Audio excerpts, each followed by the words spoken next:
Agradecemos al Señor que nos da otra oportunidad para abrir las Escrituras y poder seguir teniendo algunas consideraciones acerca del Evangelio. Y en este momento la última lección que vamos a tener es la lección relacionada con la Iglesia en la Biblia. Estamos estudiando el tema de los tiempos en la Escritura y hay tiempos en la Biblia relacionados con la Iglesia. Este año tratamos de definir bíblicamente el término evangelio, determinamos aspectos del tema del evangelio en la Biblia, también definimos ese otro evangelio que había en Galacia y lo diferenciamos del uso actual de lo que se suele decir es el evangelio. Trabajamos con los aspectos fundamentales para observar las enseñanzas bíblicas en una forma panorámica, para poder hablar correctamente del tema evangelio. Y en esa parte estudiamos 4 temas: la estructura general de la Biblia, la persona central y el mensaje central de la Biblia, las criaturas que interactúan en la Biblia y sus destinos finales, y los períodos que vemos en la Biblia. Y ya entrando en los períodos de la Biblia, trabajamos sobre dispensaciones para entenderlas, pactos, los períodos que se relacionan con aspectos de los profetas o períodos proféticos. Después vimos los períodos relacionados con el tiempo y la permanencia y posesión que tuvo Israel en la tierra prometida. Luego, los períodos del reino terrenal y el futuro reino que tiene que venir. Los períodos que se relacionan con los gentiles en la Biblia. Y ahora terminamos con los períodos relacionados con la Iglesia. Para poder entender este tema vamos a también darle 7 puntos. El primero, la Iglesia profetizada por el Señor Jesucristo. Acuérdense que no estaba en el Antiguo Testamento. En segundo lugar, la Iglesia como un grupo sacado del mundo, ecletos. En tercer lugar, la Iglesia como una etnia diferente del judaísmo y de los gentiles. Luego la Iglesia con la ilustración de una novia recibida por el Hijo en el cielo. En quinto lugar vamos a ver la Iglesia regresando con el Hijo a juzgar antes que inicie el milenio. Luego la Iglesia cogobernando y reinando con el Hijo. Y finalmente la Iglesia participando de la gloria eterna en los cielos nuevos y en la tierra nueva. Todo esto está en la Escritura, nada más que está un poco más ordenado para que usted tenga una idea completa de cómo Dios deja separada cada una de las carreras que van a tener estas etnias como los judíos, los gentiles y la Iglesia. Vamos a contestar 2 preguntas antes de entrar en estos temas. Lo primero es, ¿era un misterio la Iglesia o estaba profetizada en el Antiguo Testamento? Esta es la primera pregunta porque se nos ha enseñado a tomar los textos del Antiguo Testamento como dirigidos a la Iglesia. Y se nos presentan muchos mensajes de los evangelios sinópticos como dirigidos a la Iglesia, cuando en realidad no están dirigidos a la Iglesia. Entonces, Efesios 3.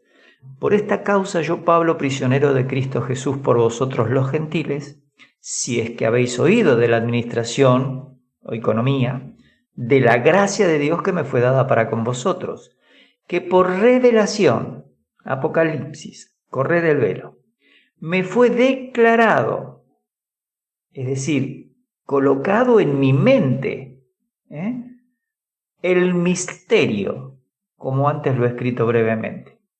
¿Qué es un misterio en la Biblia? Es una verdad que no se ha conocido hasta ese momento y ahora se da a conocer. La palabra misterio aparece muchas veces en la Biblia, tanto en el Antiguo como en el Nuevo Testamento, pero hay que estudiar sus contextos.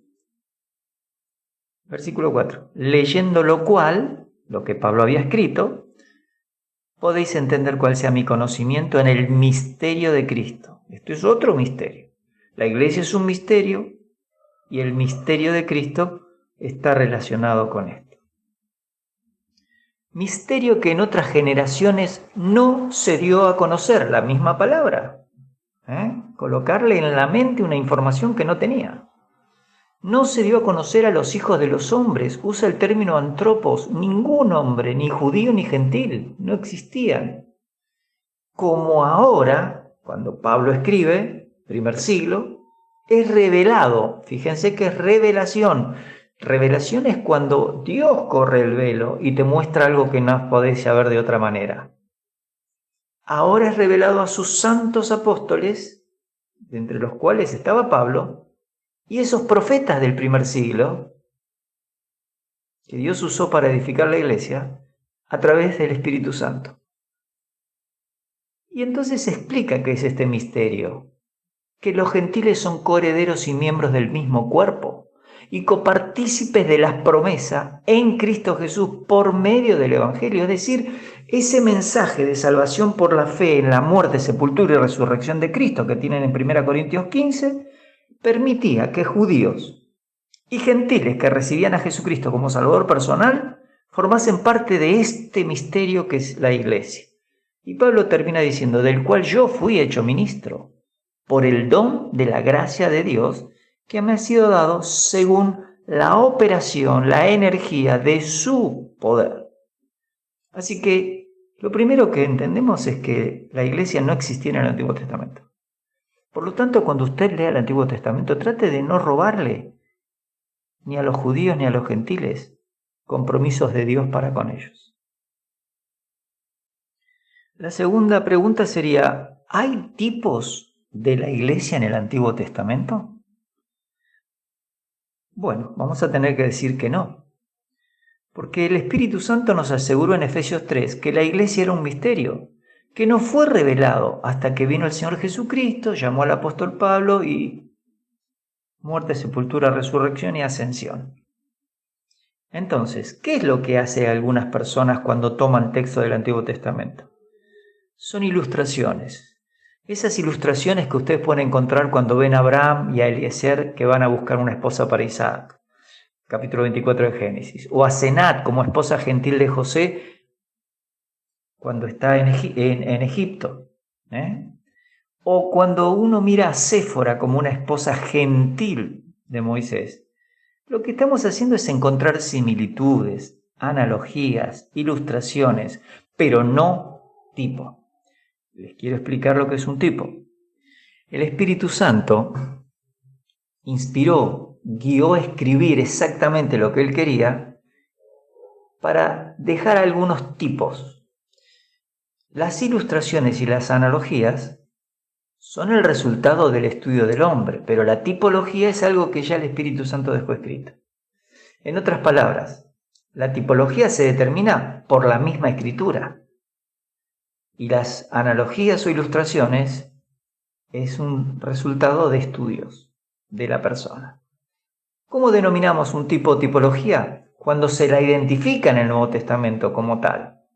Entonces, un estudiante de la Biblia que encuentra relaciones directas entre una historia del Antiguo Testamento y la vida de Cristo simplemente está encontrando ilustraciones, no tipologías.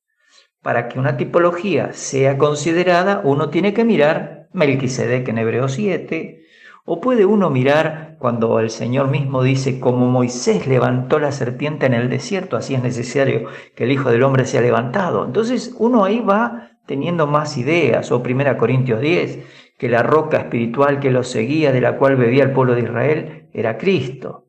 Entonces, esos son tipologías. Acá tienen el temario que vamos a estudiar para que ustedes puedan ver estos 7 puntos que ya hemos estado hablando. El primer punto, que es la iglesia profetizada por el Señor Jesucristo, es Mateo 16. Cuando vemos la historia de que respondiendo Simón Pedro le dijo, tú eres el Cristo, el Hijo del Dios viviente, a la pregunta que le había hecho el Señor, ¿quién dice la gente que soy yo? Entonces le respondió Jesús, bienaventurado eres, Simón, hijo de Jonás, porque no te lo reveló carne ni sangre, sino mi Padre que está en los cielos. Y yo también te digo que tú eres Pedro o Petros, y sobre esta roca, Petra, edificaré mi iglesia. Y esta es la primera vez que va a aparecer la palabra iglesia en el Nuevo Testamento. Si bien es cierto que cuando se pasó del hebreo al griego, lo que se llama la versión de la Septuaginta, unos 250 años antes de Cristo, también a veces se puede usar y se pasa al griego la palabra asamblea, congregación, con el griego eclesia.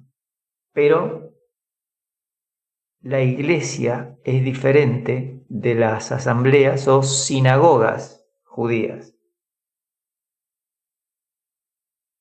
Y el Señor continúa diciendo, y las puertas del Hades no prevalecerán contra ella, explicando esta característica que sobre la roca que es Cristo, esta definición de que el Señor es el Hijo del Dios viviente, bueno, las puertas del Hades no tienen poder para robarle a nadie, no pueden ganarle nada.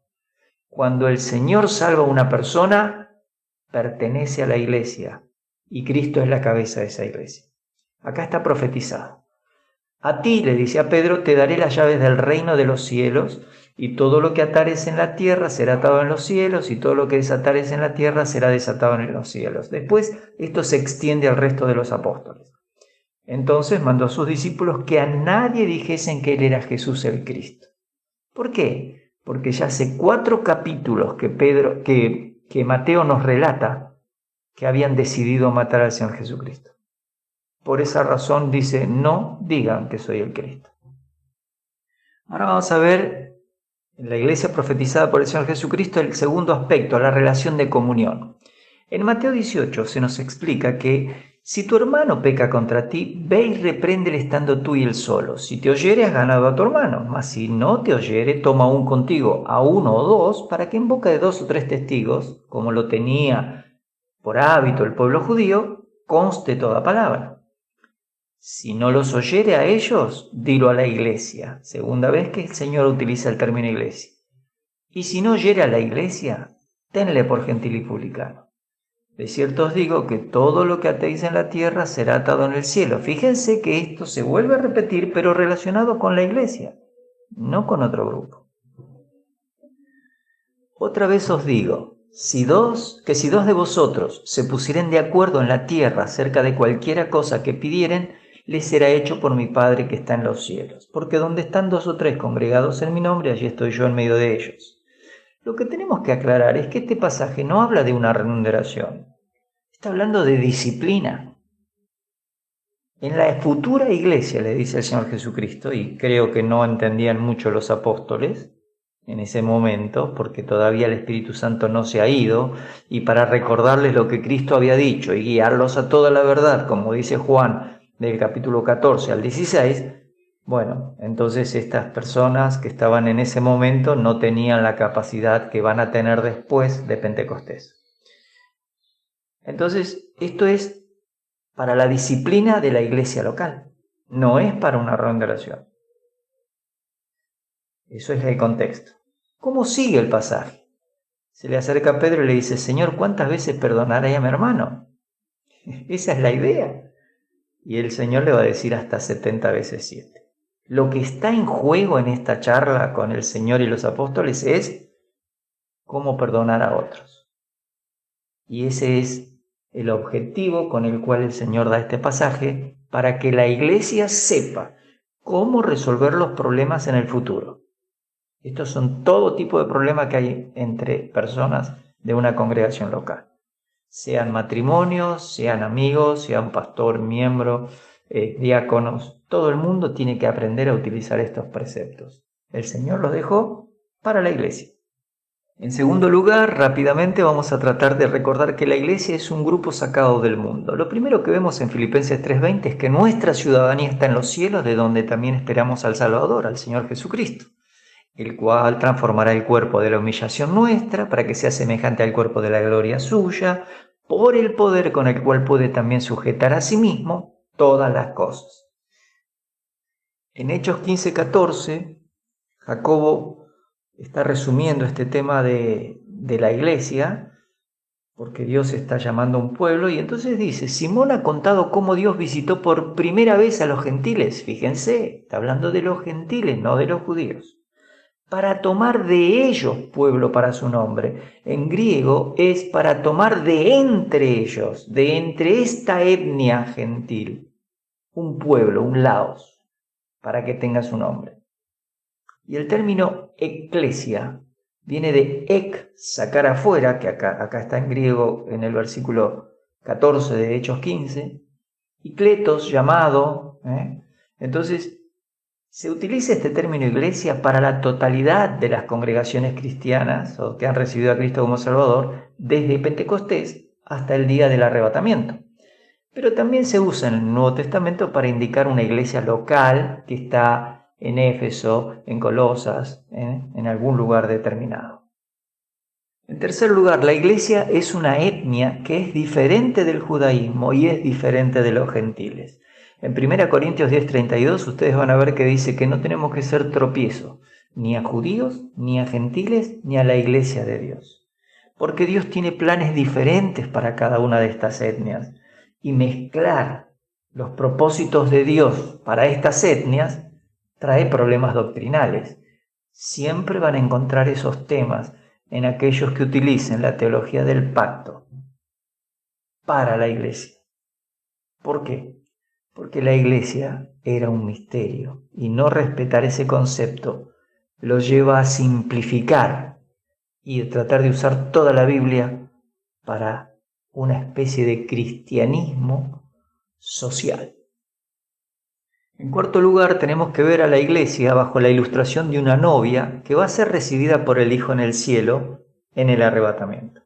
Si ustedes pueden leer 1 Tesalonicenses 4, del 13 al 18, van a ver que va a estar glorificada, porque dice: porque el Señor mismo con voz de mando, con voz de arcángel y con trompeta de Dios descenderá del cielo y los muertos en Cristo resucitarán primero. Luego nosotros, los que vivimos, los que hayamos quedado, seremos arrebatados juntamente con ellos en las nubes para recibir al Señor en el aire y así estaremos siempre con el Señor. Obviamente que para estar en la presencia de nuestro Salvador, que ha recuperado la gloria con la cual Él oró en Juan 17, que le pide al Padre que le devuelva, le restaure esa gloria que había dejado, que es la gloria visible, tenemos que estar glorificados. No podemos estar de otra manera. Y los muertos en Cristo ya han resucitado y los que estamos vivos somos absorbidos lo mortal por la inmortalidad. En segundo lugar, en 2 Corintios 5:10, la iglesia tiene que estar premiada. Y dice Pablo, porque es necesario que todos nosotros, los creyentes, comparezcamos ante el tribunal de Cristo. Y es la palabra bimá, no es un tribunal donde se hacen juicios, sino una tribuna donde se reciben coronas. Y es de Cristo, de nadie más, y es para su iglesia. Y entonces explica que es para que cada uno reciba según lo que haya hecho mientras estaba en el cuerpo, sea bueno o sea malo. Es decir, tenga buena calidad o sea algo medio perverso. ¿Por qué? Porque acá se está recompensando al creyente del camino de buenas obras que Dios le preparó de antemano. Así que la iglesia va a estar premiada. En tercer lugar, esta iglesia va a estar unida. Y entonces en Apocalipsis 19 se nos habla de que se escucha la voz como de una gran multitud, como el estruendo de muchas aguas y como la voz de grandes truenos que decía aleluya, porque el Señor nuestro Dios Todopoderoso reina. Gocémonos y alegrémonos y démosle gloria, porque han llegado las bodas del Cordero y su esposa se ha preparado. Así como en el Antiguo Testamento Israel era la esposa de Yahvé, la iglesia es la esposa del Cordero. A ella se le ha concedido que se vista de lino fino, limpio y resplandeciente, porque el lino fino es las acciones justas de los santos, las recompensas de 2 Corintios 5:10 y Romanos 14:10, hacen que así parezca cada creyente, como esa ropa blanca, brillante, con la cual se casaba una novia. En quinto lugar, después de este momento, terminada la tribulación, la iglesia regresa con el Hijo a juzgar antes del milenio, luego de las bodas del Cordero. Tenemos dos pasajes donde la iglesia está juzgando con el Hijo.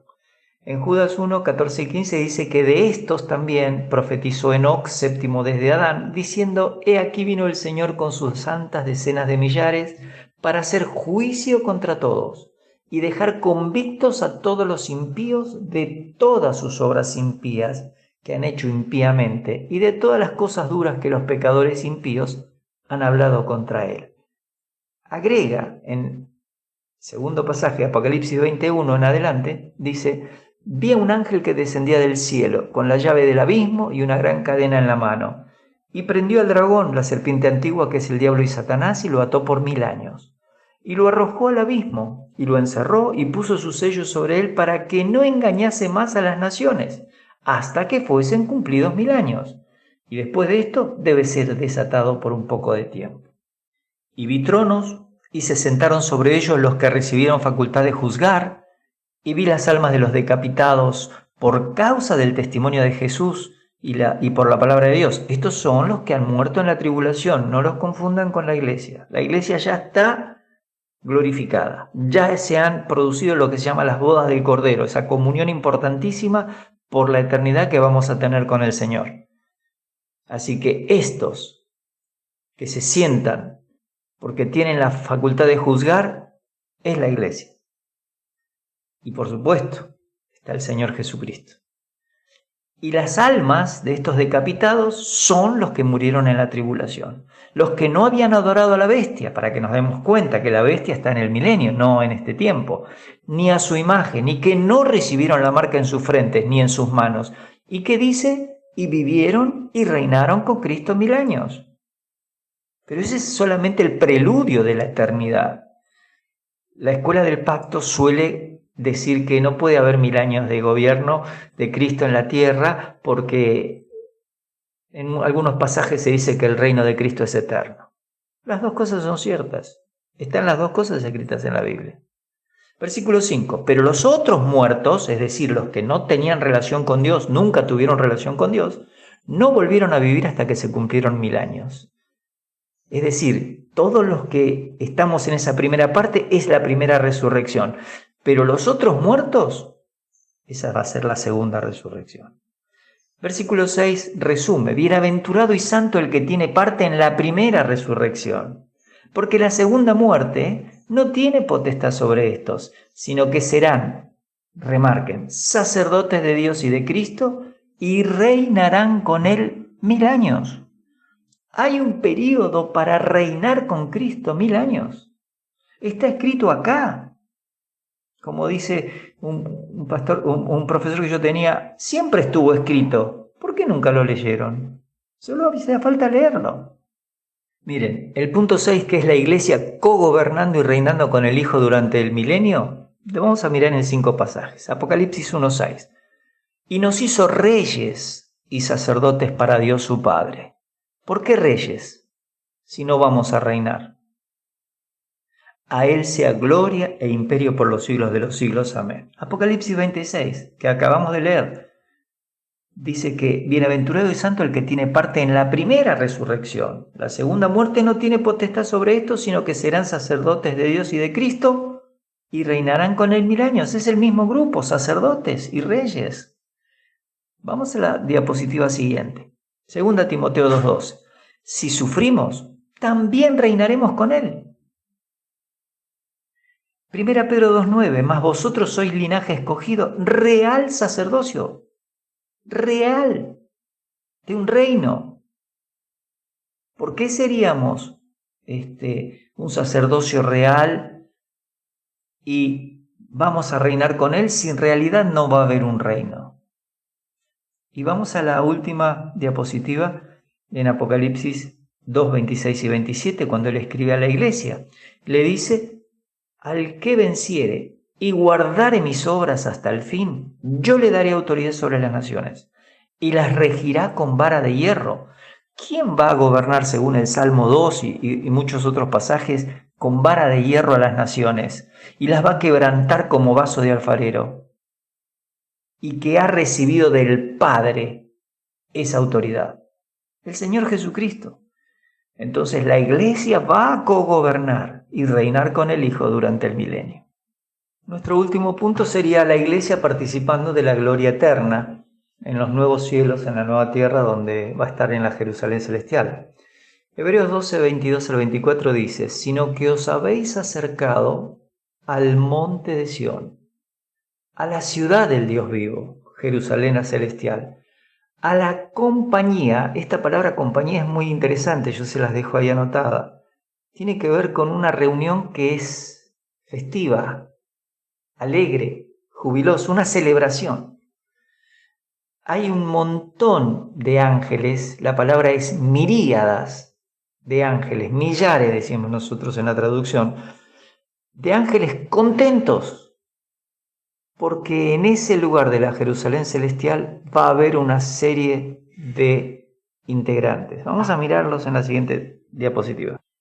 Fíjense, versículo 23. A la congregación de los primogénitos. ¿Saben que la palabra congregación aquí es a la iglesia de los primogénitos?